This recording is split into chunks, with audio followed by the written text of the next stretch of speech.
উচ্চ মাধ্যমিক তথ্য যোগাযোগ প্রযুক্তি বিষয়ের সংখ্যা পদ্ধতি যে অধ্যায়টা আমরা বিগত একটা লেকচার আলোচনা করেছিলাম। তো আজকে আমাদের পরবর্তী লেকচার। তো আমরা পরবর্তী আজকের যে লেকচারটা, সেই লেকচারে সংখ্যা পদ্ধতি বিভিন্ন ধরনের যে সংখ্যা পদ্ধতিগুলো আছে সেই সংখ্যা পদ্ধতিগুলোতে কিভাবে গণনা করা যায় সেই বিষয়গুলো সম্পর্কে জানবো। তো আজকের ভিডিওতে সবাইকে স্বাগত। তো আজকে আমরা জানবো যে চারটা সংখ্যা পদ্ধতি আমরা বলছিলাম জনপ্রিয় সংখ্যা পদ্ধতি। তার মধ্যে আমাদের ছিল বাইনারি সংখ্যা পদ্ধতি, ডেসিমাল, অক্টাল এবং হেক্সাডেসিমাল। তো আমাদের এই অধ্যায়ের যে গুরুত্বপূর্ণ কিছু গাণিতিক সমস্যা আছে, যে সমস্যাগুলো সমাধান করতে গিয়ে আমাদের এই যে গণনা পদ্ধতির এই চারটা একটু মনে রাখতে হয়। তো আমরা আজকে দেখব কিভাবে সহজে কয়েকটি টেকনিকের মাধ্যমে এই চারটিকে আমরা মনে রাখতে পারি। তো এখানে আমি দেখাচ্ছি চারটে আগে থেকে করে রাখছি, যে ডেসিমাল, অক্টাল, হেক্সাডেসিমাল এবং বাইনারি সংখ্যা পদ্ধতির যে চারটা আছে। এখানে আমি 0 to 15 অর্থাৎ টোটাল 16টি স্টেপ এখানে দেখাচ্ছি। তো এই স্টেপগুলোকে আমরা যে কিভাবে লিখব এবং বাইনারি সংখ্যাগুলোকে কিভাবে সিকোয়েন্সিয়ালি মনে রাখা যায় সেই বিষয়গুলো নিয়েও জানবো। তো এখানে শুরুতে আমরা একটু যদি আলোচনা করি তাহলে সেক্ষেত্রে চলে আসি ডেসিমেল সংখ্যা পদ্ধতি বা দশমিক সংখ্যা পদ্ধতি। দশমিক সংখ্যা পদ্ধতিতে আমরা জানি সেক্ষেত্রে 0 থেকে 9 পর্যন্ত টোটাল 10টি চিহ্ন ব্যবহার করা হয়। তো এক্ষেত্রে আমাদের দশমিক সংখ্যা পদ্ধতির যে গণনা, সেই দশমিক সংখ্যা পদ্ধতির গণনার ক্ষেত্রে আমরা দেখি 0, 1, 2, 3, 4, 5, 6, 7, 8, 9, 10, 11, 12, 13, 14 and 15 পর্যন্ত টোটাল যে 16টি স্টেপ। এটা আমাদের দৈনন্দিন যে স্বাভাবিক যে সংখ্যাগুলো বা স্বাভাবিকভাবে আমরা যে সংখ্যা গণনা করি সেই গণনার মতোই। এক্ষেত্রে আমাদের কোনো ধরনের কমপ্লেক্সিটি থাকার কথা না। তো সেক্ষেত্রে আমরা পরবর্তীতে চলে আসি অক্টাল সংখ্যা পদ্ধতি নিয়ে। তো অক্টাল সংখ্যা পদ্ধতির ক্ষেত্রে অক্টাল সংখ্যা পদ্ধতি যদি বলি তাহলে অক্টাল সংখ্যা পদ্ধতি আমাদের যে 0 থেকে 8 পর্যন্ত, 0 থেকে 7 পর্যন্ত টোটাল 8টি চিহ্ন ব্যবহার করা হয়। তো সেক্ষেত্রে আমাদের দেখাচ্ছে 0, 1, 2, 3, 4, 5, 6, 7। আমাদের সর্বোচ্চ চিহ্ন 7। মনে রাখবে একটা বিষয় টেকনিক্যালি, যে 9 দশমিকের সর্বোচ্চ চিহ্ন, 7 অক্টালের সর্বোচ্চ চিহ্ন এবং এই যে F আমার হেক্সাডেসিমেলের সর্বোচ্চ চিহ্ন। তাহলে এটা সর্বোচ্চ চিহ্ন ডেসিমেলের, এটা সর্বোচ্চ চিহ্ন অক্টালের, আর এটা আমার সর্বোচ্চ চিহ্ন হেক্সাডেসিমেলের। তো এক্ষেত্রে একটু মনে রাখবো 9 এর পরবর্তী সংখ্যাটা 10, ঠিক একইভাবে এখানেও মনে রাখবো সর্বোচ্চ চিহ্নের পরবর্তী চিহ্নটাও 10, এরপরও আসবে আমার 10, ঠিক এইভাবে। তাহলে আমার অক্টালের সর্বোচ্চ চিহ্ন যদি 7 হয়, তার পরবর্তী 10, 11, 12, 13, 14, 15, 16, 17। তাহলে এরপরে কিন্তু 18 আমার আসবে না, কারণ আমার অক্টালের চিহ্ন 0 থেকে 7 পর্যন্ত। তাহলে 19ও আসবে না। তাহলে পরবর্তী চিহ্ন কি আসবে? পরবর্তী চিহ্ন আমার 20। তো 20 এর পরে 21, 22, 23, 24, 25, 26, 27, এরপর আমার আসবে 30। ঠিক এইভাবে আমরা কি করব, অক্টাল পদ্ধতিতে সিকোয়েন্সিয়ালি অনেকগুলো সংখ্যা কি করতে পারবো, লিখতে পারবো। আচ্ছা, এবার আমরা চলে আসি হেক্সাডেসিমালের ক্ষেত্রে। তো হেক্সাডেসিমালের ক্ষেত্রে আমরা যদি বলি, হেক্সাডেসিমালের সর্বোচ্চ চিহ্ন আমরা জানি সেটা F। তো এক্ষেত্রে আমাদের হেক্সাডেসিমাল যে সংখ্যাগুলো আছে চিহ্নগুলা 0 থেকে 9 পর্যন্ত এবং A থেকে F পর্যন্ত টোটাল 16টি চিহ্ন আমরা ব্যবহার করে থাকি। আর বাইনারি সংখ্যা পদ্ধতির ক্ষেত্রে এই যে চারটা আছে সেই চারটা আমরা একটু পরে দেখতেছি। তার আগে F এর পরবর্তী সংখ্যা কোনটি সেটা যদি আমাদের এমসিকিউতে যদি চলে আসে, F এর পরবর্তী চিহ্ন। তো F এর পরবর্তী চিহ্ন আমরা এখানে একটা কথা বলে রাখছি যে সর্বোচ্চ চিহ্নের পরবর্তী সংখ্যাটা হবে 10, অর্থাৎ এখানেও 10, এখানেও 10। তাহলে আমার F এর পরবর্তী যদি সংখ্যা আমি হেক্সাডেসিমেলে লিখি তাহলে কত? 10, এরপর 11, 12, 13, 14, 15, 16, 17, 18, 19, এরপর 1A, 1B, 1C, 1D, 1E, 1F, এরপর 20। ঠিক এইভাবে আমরা চাইলে আমরা হেক্সাডেসিমাল সংখ্যাগুলোকে কি করতে পারি, লিখতে পারি। তাহলে এইভাবে আমরা কি করতে পারি, নির্দিষ্ট বা অনির্দিষ্ট যত সংখ্যক ইচ্ছা আমরা কি করতে পারবো, হেক্সাডেসিমাল সংখ্যার ক্রম অনুযায়ী লিখতে পারবো। এরপরে চলে আসি আমরা এখান থেকে কয়েকটি প্রশ্ন যদি আমরা আলোচনা করি। তার একটা বিষয় ভিডিও লেকচারের সাথে আমাদের যে অধ্যায়ের লেকচার শিটটা আছে, সে প্রত্যেকটা লেকচার শিটে এই যে প্রত্যেকটা লেকচার অনুযায়ী যেভাবে আলোচনা করা হচ্ছে তার উপর ভিত্তি করে যে আলোচনাগুলো আছে, গাণিতিক সমস্যাগুলো আছে এবং তার জন্য যে বহু নির্বাচনী বা নৈর্ব্যক্তিক প্রশ্ন বা এমসিকিউ প্রশ্নগুলো আছে সেই এমসিকিউ প্রশ্নগুলো আলাদাভাবে দেওয়া আছে। তো সেখান থেকে আমরা মূলত লেকচার ওয়াইজ আলোচনা এই যে ভিডিওর সাথে সাথে লেকচার শিট দেখে কি করতে পারবো, শেষ করতে পারবো। তো সেক্ষেত্রে কয়েকটি প্রশ্ন যদি আমি বলি, যদি আমাদেরকে একটা প্রশ্ন আসে যে নিচের কোনটি যে অক্টাল সংখ্যা নয়, অক্টাল সংখ্যা নয়, তাহলে এই ধরনের যদি কোনো প্রশ্ন আসে নিচের কোনটি অক্টাল সংখ্যা নয়, তাহলে এক্ষেত্রে আমরা বলতে পারি যে অক্টাল সংখ্যা নয়, তাহলে আমরা এখানে দিলাম ক 17, খ 14, এরপর হচ্ছে 38, আর এখানে একটা দিলাম সেটা হচ্ছে 22। তাহলে এখানে আমরা বলতে পারি হচ্ছে 38 অক্টাল সংখ্যা নয়, কারণ হচ্ছে 8 চিহ্নটা সেটা হচ্ছে 0 থেকে 7 তার বাইরে, যার কারণে এটাকে আমরা কি করতে পারতেছি না, অক্টাল সংখ্যা বলতে পারতেছি না। কারণ অক্টাল হচ্ছে সেই সংখ্যাগুলো গঠিত হবে অবশ্যই 0 থেকে 7 পর্যন্ত এই চিহ্নগুলা নিয়ে শুধুমাত্র। আচ্ছা, এবার আরেকটি প্রশ্ন যদি আমি বলি এখান থেকে, ঠিক এই জায়গা থেকে, তো সেক্ষেত্রে যদি বলি যে দশমিক সমকক্ষ, দশমিক আমি এখানে লিখি 12 এর সমকক্ষ। আচ্ছা, অথবা এটা লিখি সরাসরি, এই যে এর সমকক্ষ অক্টাল সংখ্যা কোনটি, ঠিক আছে। তাহলে এখানে আমরা বলতে পারি, এখানে আমি দিলাম হচ্ছে 12, তারপর হচ্ছে 13, এরপর হচ্ছে 14, এরপর হচ্ছে 15। তো এখানে আমরা দেখতে পারি যে দশমিক 12, তাহলে দশমিক 12 কিন্তু আমার এখানে আছে, তার সমকক্ষ অক্টাল সংখ্যা। তাহলে এই যে দশমিক সমকক্ষ 12 এর সমকক্ষ অক্টাল সংখ্যা হচ্ছে আবার কত, 14। তাহলে আমার এটা হচ্ছে আনসার। এবার আমাকে যদি বলি দশমিক সমকক্ষ 12 এর এই যে 12 এর সমকক্ষ হেক্সাডেসিমাল সংখ্যা কোনটি, তো যদি এটা বলে আমাকে হেক্সা সংখ্যা কোনটি, তাহলে সে 12 এর হেক্সাডেসিমাল সমকক্ষ হচ্ছে কি, আমার এখানে যে থাকতে পারে যে এই যে বি থাকতে পারে, সি থাকতে পারে, 12 থাকতে পারে, এ থাকতে পারে এখানে। তো সেক্ষেত্রে আমাদের হচ্ছে যে এখানে আমরা দেখতে পাচ্ছি 12 এর সমকক্ষ হেক্সাডেসিমাল সংখ্যা হচ্ছে সি।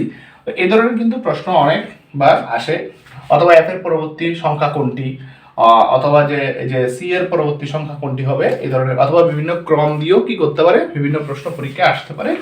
আশা করি এগুলো আমরা এখানে কি করতে পারবো, সলভ করতে পারবো। তো এখন আমরা যেটা আলোচনা করব সেটা হচ্ছে এই যে বাইনারি সিরিজটা আছে, সেই বাইনারি সিরিজটাকে আমরা কিভাবে মনে রাখতে পারতে। বাইনারি সিরিজটা মনে রাখতে গেলে আমরা যে বিষয়টা করব সেটা হচ্ছে, প্রথমে একটু মনে রাখবো সবাই, এই যে 0 1 1 0 1 1, শুধু এই অংশটা মনে রাখলে প্রথমে চলবে একটু, তাহলে একটু মনে রাখবো সবাই। এটা হচ্ছে প্রথম চারটা সংখ্যা মনে রাখবো, 0 1 1 0 1 1। তো একটা জিনিস মনে রাখবো, 1 1 কিন্তু কাজ করবে একদম 99 এর মতো, তাহলে 99 এর পরবর্তী সংখ্যা কিন্তু কত, 100।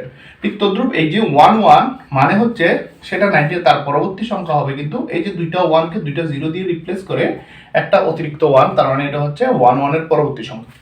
একইভাবে বাইনারিতে এই সংখ্যাটির পরবর্তী সংখ্যা কত যদি আমাকে বলে, তাহলে হচ্ছে আমরা 0 দ্বারা রিপ্লেস করব এবং একটা 1 যোগ করব। তাহলে এই সংখ্যাটির পরবর্তী সংখ্যা কত, তাহলে এই সংখ্যার পরবর্তী সংখ্যা হচ্ছে এটাই হচ্ছে পরবর্তী সংখ্যা। অর্থাৎ ঠিক এভাবে আমরা কি করতে পারবো, লিখতে পারবো। ঠিক তাহলে আমাকে যদি বলা হয় যে এখানে এই চারটা সংখ্যা আমরা মনে রাখবো, 0 1 1 0 1 1, তার পরবর্তী সংখ্যা কত, তাহলে পরবর্তী সংখ্যা হচ্ছে 0 0 একটা 1। তাহলে আমরা ঠিক এতটুকু পর্যন্ত লিখে ফেলছি, এতটুকু পর্যন্ত মনে রাখলে চলবে, বাকিগুলো আমরা বের করে নিব। তাহলে এইবার আমরা যে কাজটা করব, এই 100 এর সাথে 1টাকে লিখবো। তাহলে 100 এর সাথে যদি 1 লিখি, 1 0 1। এবার 100 এর সাথে 10 লিখলে তাহলে হচ্ছে 1 1 0 1 1 0 বা 110। আর 110 বলা যাবে না, আমরা 1 1 0 বলবো। এরপর এটার সাথে ঠিক এটা লিখবো, তাহলে হচ্ছে 100 এর সাথে যদি এটা লিখি তাহলে 1 1 1। তাহলে আবারও দেখা যাচ্ছে কি হয়ে গেল, এই যে 1 1 1 তিনটি একই, যে 99 এর মতো বা 999 এর মতো হচ্ছে আসছে এখানে। তাহলে আবার একইভাবে আমরা তিনটা 0 দিব, একটা 1 করব। তাহলে এই যে এই সংখ্যাটা যে চলে আসছে, ঠিক এইবার আমরা যে কাজ করব, এই সংখ্যার সাথে এই সংখ্যাটাকে লিখব। তাহলে এখানে কি লিখতে পারি, 1 0 0 1। এরপর এটার সাথে ঠিক এটা লিখব, 1 0 1 0। এরপর হচ্ছে 1011 1011, 1011 বলবো না, আমরা 1011 বলবো। এরপর হচ্ছে 1100, এর পরবর্তী হচ্ছে 1101, এর পরবর্তী হচ্ছে 1110, এর পরবর্তী হচ্ছে কত 1111। তাহলে এখনো কিন্তু আবারও একই অবস্থা, এই যে এখানে চারটা ওয়ান চলে আসছে, তাহলে চারটা ওয়ানের পরবর্তী যে সংখ্যাটা সেটা হচ্ছে কত, চারটা ওয়ানকে আমি চারটা জিরো দ্বারা রিপ্লেস করব এবং এর পরবর্তীতে আমরা একটা অতিরিক্ত ওয়ান যোগ করে দিব। তাহলে এটা আমরা আশা করি বুঝতে পারছি। তাহলে দেখেন এই জায়গায় যদি আমরা একটু খেয়াল করি, এটাই কিন্তু আমার এই সিরিজটা কিন্তু এই যে এখানে সিরিজটা কিন্তু চলে আসছে। দেখেন বাইনারি সিরিজটা আমরা এভাবে কি করতে পারি, লিখতে পারি। এই যে এই জায়গায় চলে আসলো, এইভাবে আমরা কি করতে পারি, লিখতে পারি। তো আমরা এখন পরবর্তী একটা টেকনিক নিয়ে আলোচনা করব। আরো দুটো টেকনিক আছে আমার কাছে, তো আপাতত এই টেকনিকটা আশা করি বুঝতে পারছি সবাই। তো পরবর্তী টেকনিক একটু যাব। তো পরবর্তী যে টেকনিকটা, সেই পরবর্তী টেকনিকটা আমরা একটু আলোচনা করব। তো এই টেকনিকের ক্ষেত্রে একটু আমরা হচ্ছে এটা একটু লিমিটেশন আছে এখানে। লিমিটেশনটা হচ্ছে কি, যে আমাদের যে স্টেপগুলো আছে স্টেপের উপর ভিত্তি করে হবে এবং স্টেপগুলো অবশ্যই 2 এর গুণিতক হবে, যেমন 2, 4, তারপর হচ্ছে 8, 16, 32, 64, 128, 256 এই ধরনের। তাহলে এখানে দেখা যাচ্ছে আমাদের টোটাল স্টেপ হচ্ছে কয়টি, 16টি স্টেপ। তো আমি এই যে 16টি স্টেপ এখানে দিলাম। তাহলে এই যে 16টি স্টেপকে যদি আমি 2 ভাগ করি, 2 ভাগ করলাম, তাহলে কত পাচ্ছি, আমি পাচ্ছি এখানে 8। আচ্ছা, এবার আমি তাহলে একটা কাজ করবো, এখানে এই যে 8টি 0, 8টি 1। এবার এই 8কে যদি 2 ভাগ করি তাহলে হচ্ছে 4, 4টি 0, 4টি 1, 4টি 0, 4টি 1। 4কে 2 ভাগ করব 2, দুটো 0, দুটো 1, দুটো 0, দুটি 1, দুটি 0, দুটি 1, দুটি 0, দুটি 1। এবার হচ্ছে আমার এই যে 2কে 2 ভাগ করলে 1 হয়, লাস্ট 0, 1, 0, 1, 0, 1, 0, 1, 0, 1, 0, 1, 0, 1, 0, 1। তাহলে এখানে তাহলে আমরা যে কাজটি করছি, আমার যদি 16 পর্যন্ত লিখে, তাহলে আমাকে যদি 32 পর্যন্ত একটা সিরিজ লিখতে বলে, বাইনারি সিরিজ, তাহলে কি করব, 13কে 2 ভাগ করব। তাহলে হচ্ছে প্রথমে লিখবো আমরা 16টা 0, 16টা 1, তারপর 16 অর্ধেক করব, তাহলে 4টা 0, 8টা 1 করে লিখবো, তারপর 4টা 0, 4টা 1, 2টা 0, 2টা 1, এরপর একটা 0, একটা 1।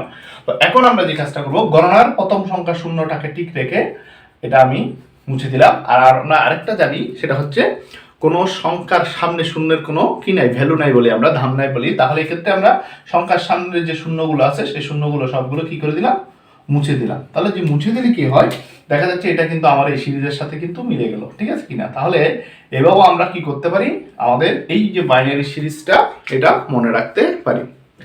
তার টেকনিক সেটা হচ্ছে, এটা দিয়ে আমরা যে কোনো সংখ্যার বাইনারি বের করতে পারবো। এটা আমি হচ্ছে যখনই আমরা গাণিতিক সমস্যা বা সংখ্যা পদ্ধতির রূপান্তর নিয়ে আলোচনা করব, তো সেক্ষেত্রে সংখ্যা পদ্ধতির রূপান্তরে এই যে দশমিক সংখ্যা থেকে বাইনারিতে রূপান্তরের যে এই যে গাণিতিক সমস্যা আছে তার শর্টকাটে আবার আলোচনা করব।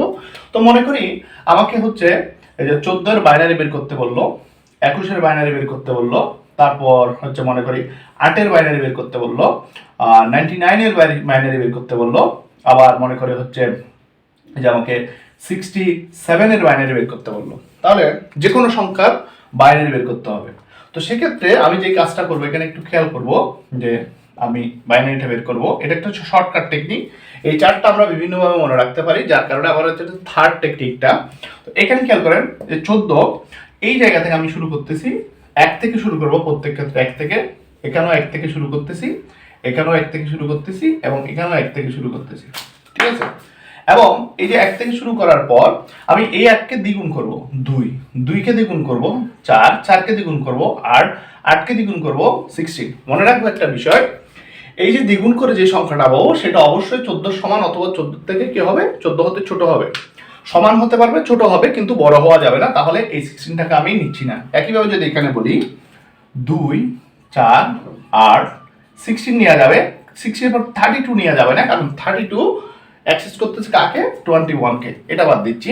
8 এর জন্য 1, 2, 4, 8, 8 এর পরে 8 এর সমান হচ্ছে, কিন্তু এরপরে হচ্ছে 16 নিচ্ছি না। 99 এর জন্য 1, 2, 4, 8, 16, 32, 64, 128 কিন্তু নিব না, কারণ 99 ওভার হচ্ছে। আচ্ছা, এবার একটু আছে 67, তাহলে 2, 4, 8, 16, 32, 64। এবার যে কাজটা করলাম খেয়াল করেন একটু, যেই সংখ্যার বাইনারি বের করতে পারবে, এটা হচ্ছে শর্টকাট টেকনিক, এমসিকিউর জন্য অ্যাপ্লাই করা যাবে, অথবা আমাদের এই সিরিজটা যে আমি এখানে একটা সংখ্যা রাখছি কিন্তু 14 বাইনারিটা আসে কিনা দেখবো। তো খেয়াল করে এভাবে আমরা লিখে ফেললাম, অর্থাৎ যে সংখ্যা বের করতে বলবে 1 থেকে শুরু করে দ্বিগুণ করব ওই সংখ্যাটা পর্যন্ত, অথবা ওই সংখ্যাটার যতক্ষণ পর্যন্ত ছোট না হয় ততক্ষণ পর্যন্ত। এবার সর্বোচ্চ চিহ্নটাকে মার্কিং করতেছি আমি, সর্বোচ্চ চিহ্নটা। এবার এই চিহ্নের সাথে এই সংখ্যাগুলার যোগফল নিলে বা সমষ্টি নিলে যদি 14 হয় সেই সংখ্যাগুলো নিব, অর্থাৎ যেই সংখ্যার সাথে যেই এখান থেকে এই যে ডিজিটগুলো যোগ করব, যোগ করে তার সমষ্টি কত মিলাবো? 14 মিলাবো। তাহলে 8, 8 এর 4 12, 12 আর 2 হচ্ছে 14, তাহলে 14 মিলে গেল। তাহলে আমার হচ্ছে এটা আমার লাগবে, যেটা লাগবে সেটা 1, আর এটা লাগতেছে না সেটার জন্য কি 0। তাহলে হচ্ছে আমার 14 বাইনারি পেয়ে গেলাম কত? 1 1 0, 1 1 1 0, 14 বাইনারি। তাহলে খেয়াল করেন একটু, 14 বাইনারি কিন্তু 1 1 1 0 চলে আসছে এখানে। আচ্ছা, এবার 21 এর বাইনারি 16, তাহলে 16 আর যদি 4 হয় তাহলে হচ্ছে 20, 20 আর যদি 1 হয় তাহলে 21, তাহলে 21 মিলে যাচ্ছে 21। তাহলে এটা নিব, এই দুইটা নিচ্ছি না, তাহলে এটা হচ্ছে 21 এর বাইনারি। ঠিক আছে, 8 এর বাইনারি জাস্ট 8 লাগতেছে, বাকিগুলো আবার লাগতেছে না, সেজন্য দেখেন 8 এর বাইনারি কিন্তু মিলে গেল। 8 এর বাইনারি হচ্ছে কত? 1 0 0 0, এই যে 1 0 0 0 মিলে গেল 99। 64 আর 32 হচ্ছে 96, 96, 98, 98 1 হচ্ছে 99, অর্থাৎ 99 মিলাচ্ছি। এটা নিব, এই তিনটা নিচ্ছি না, এই দুইটা নিচ্ছি, তাহলে এটা হচ্ছে 99 এর বাইনারি। 67 এর বাইনারি, 67 হচ্ছে 64, তাহলে হচ্ছে 64, তারপর হচ্ছে 66, 67, তাহলে হচ্ছে 1 0 0 0 0 1 1, তাহলে এটা হচ্ছে 67 এর বাইনারি। তাহলে আমরা আশা করি এই যে এই তিনটা মেথডে এই বাইনারি সিরিজ মনে রাখতে পারি, অথবা যে কোনো সংখ্যার দশমিকের সমকক্ষ বাইনারি সংখ্যাটাও কি করতে পারি? মনে রাখতে পারে। এখন আমাদের কাছে যদি প্রশ্ন আসে যে আমাকে যে বিভিন্ন ধরনের বাইনারি সংখ্যা পদ্ধতির যে কথাগুলো বলতেছি, যে বাইনারি সংখ্যা পদ্ধতি বের করতে বলে যে কোনো একটা সংখ্যার, তাহলে আমরা কিন্তু কি করতে পারবো? বের করতে পারবো। তো আমাকে যদি প্রশ্ন করা হয় এই ধরনের, যে আমি এখানে একটা প্রশ্ন নিচ্ছি, যে মনে করি আমাকে বললো যে 36 এর সমকক্ষ, এখানে আমি 10 দিলাম, বাইনারি কোনটি? তাহলে 36 এর সমকক্ষ বাইনারি কোনটি যদি বলা হয়, তাহলে 36 এর সমকক্ষ বাইনারি আমাকে অপশন দেওয়া থাকবে। তো আমি 36 এখন আমরা চাইলে কিন্তু বের করে নিতে পারি। 36 এর বাইনারি বের করবো, তাহলে 1 2 4 8 16, 32 পর হচ্ছে 64 নিব না, কারণ 32 এর বেশি হয়ে যায়। তাহলে হচ্ছে আমি 32 নিচ্ছি, আর লাগবে কত? 32 আর লাগতেছে 4, তাহলে এই 4টা নিব, তাহলে 32 আর 4 হচ্ছে 36। তাহলে এখানে কত হচ্ছে? এটা নিচ্ছি, এটা নিচ্ছি না, এটাও নিচ্ছি না। তাহলে আমার যে ক যে অপশনগুলো থাকবে, সেই অপশনগুলো থেকে আমি এই অপশনটা থাকলে বাছাই করে নিব ওখান থেকে। তাহলে যে কোনো সংখ্যা কি বের করে নিতে পারবো? বাইনারি বের করতে পারবো, এরকম সিরিজ চাইলেও আমাদের ইচ্ছা মতো বের করতে পারবো। আবার আমাকে যে প্রথম যে টেকনিকটা ছিল, সেই প্রথম টেকনিকের সাহায্যে আমরা কি করতে পারবো? এটা বের করতে পারবো। তাহলে আমরা এখান থেকে যেটা শিখলাম, অর্থাৎ আমাদের যে সংখ্যাগুলো আছে, বিভিন্ন সংখ্যা পদ্ধতি এবং তাদের গণনা বলতেছি, যে আমরা জনপ্রিয় 4টা সংখ্যা পদ্ধতির কথা বলতেছি, সে জনপ্রিয় 4টা সংখ্যা পদ্ধতিতে কিভাবে গণনা করা যায়, এবং এই 4টা খুবই ইম্পর্টেন্ট বললাম। তো এটার জন্য আপনাদের জন্য SW আছে, বা আপনারা নিজেরা করবেন ও ট্রাই করবেন 1 থেকে 30 পর্যন্ত এই 4টা একটু করার জন্য। তাহলে আমাদের এই যে এই 4, এই যে আমাদের পরবর্তীতে যে আমাদের গাণিতিক সমস্যাগুলো আছে, যেমন সংখ্যা পদ্ধতির যে রূপান্তরগুলো আছে, সেই রূপান্তরে কিন্তু প্রচুর পরিমাণে কাজে লাগবে। আর হচ্ছে MCQ সলভ করার ক্ষেত্রে আমাদের এটা লাগবে। আর কিছু প্রশ্ন আছে আমাদের অনুধাবনমূলক প্রশ্ন, সেটা আমরা পর্যায়ক্রমে আসবো, সেই অনুধাবনমূলক প্রশ্ন হিসেবেও এখানে আসে। আর এই যে কালকের না, সরি, আমাদের পূর্ববর্তী এবং হচ্ছে আজকের যে 2টা ক্লাস, এবং এই 2টা ক্লাস থেকে যে সম্ভাব্য MCQ প্রশ্নগুলো আছে, সেই প্রশ্নগুলো লেকচার শিটে থাকবে। লেকচার শিটে সাজানো আছে টপিক ওয়াইজ আলাদা করে, তো সেখান থেকে পড়ে নিতে পারবো। আর হচ্ছে আমরা পরবর্তীতে ভিডিওতে আমাদের যে সংখ্যা পদ্ধতির যে রূপান্তরগুলো আছে, শুধুমাত্র 3টা ম্যাথের মাধ্যমে টোটাল সংখ্যা পদ্ধতির যে 12 ধরনের রূপান্তর আছে, সেই 12 ধরনের রূপান্তরগুলো আমরা ট্রাই করব। তো সে পর্যন্ত সবাই ভালো থাকবেন। ধন্যবাদ সবাইকে।